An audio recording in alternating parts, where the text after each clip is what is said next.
Okay, and here we are on Central Campus, and I'm going to be taking you on a whistle-stop tour, showing you whereabouts all the accommodations are. There is the laundrette, very handily close to Whitefields. Now, Whitefields is where I lived in first year, so I've got a soft spot for it. It's got tiny houses, but big community feel. Bit of grass in the middle, perfect for picnics. Here we've got routes. There's old routes and new routes. A lot of buildings, but large kitchens, very large kitchens actually, in my opinion, and some geese. Lots of bike racks. Bike racks all over campus, as you will see as the video progresses. Now, up here we've got International House, which is also part of routes. You can't apply for it separately, but if you do end up in there, well done to you, because I think it's quite nice. Here's some more bike racks. We're just coming up to Bluebell now. Bluebell is very posh, still close to the centre of campus, but can be slightly isolating, I find, when I talk to people. But again, lots of green space, very pleasant. There we go, going back to Central Campus, and here we have Kroy Field, which has very long corridors. This is the new accommodation, which I'm very intrigued about. Hasn't been built completely yet, but when it is, we'll find out. And up here we've got Redfern, which I believe to be one of the cheaper accommodation options, on the same scale as Whitefields, but a bit further from the centre of campus and much larger buildings. Here's the Kroy Field Pavilion, and here we have coming up the new sports centre. Very large, be close to it if you like sports. Here you've got Heron Bank, which has a lovely lake in the middle. It's corridor style buildings and they're very nice quality. And they have geese again, loads of geese. You'll find geese all over campus, about as much in quantity as you will find bike racks.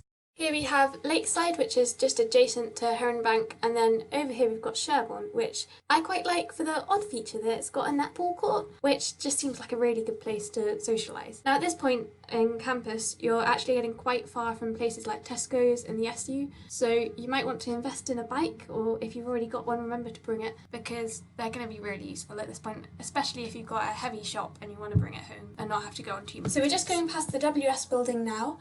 And here, as you can see, we're back on Central Campus.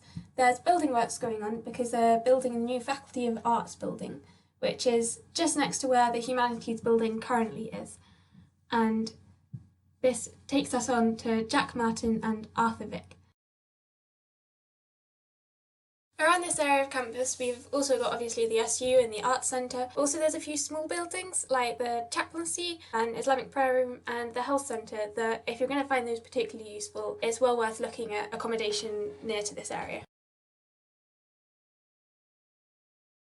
And here we are going through Jack Martin and Arthur Vick.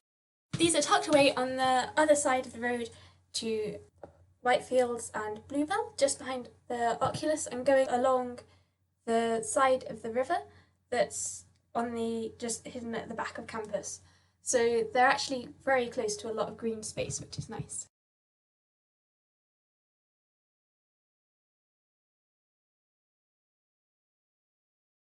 Now I've gone past Tossall here and I'm going to skip up to Tesco and then come back via Claycroft, and you'll see they're very close together. They're probably ideal.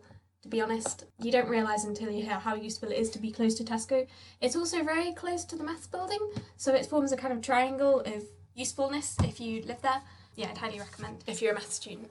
What we're going past now is the side of the maths building, and this is the route that you'll go if you want to take the shortest route from maths up to Westwood. Now Westwood is very far from a lot of other things, but it's actually quite close to maths. And also next to the Westwood Games Hall, which is like a very small games hall, and the American football pitches, some other pitches, and the athletics centre. That concludes our whistle-stop tour. I hope you do come to an open day if you can, and make sure you check out all of the details on them and take a good look at the map before making your decisions. Best of luck in your results, and if you've got any questions, don't hesitate to leave them in the comments section. Let me know if you like this style of video. I'm thinking of doing another one to show where the main attractions in Leamington are and how to get to them by bus, so if you'd like that too, please let me know.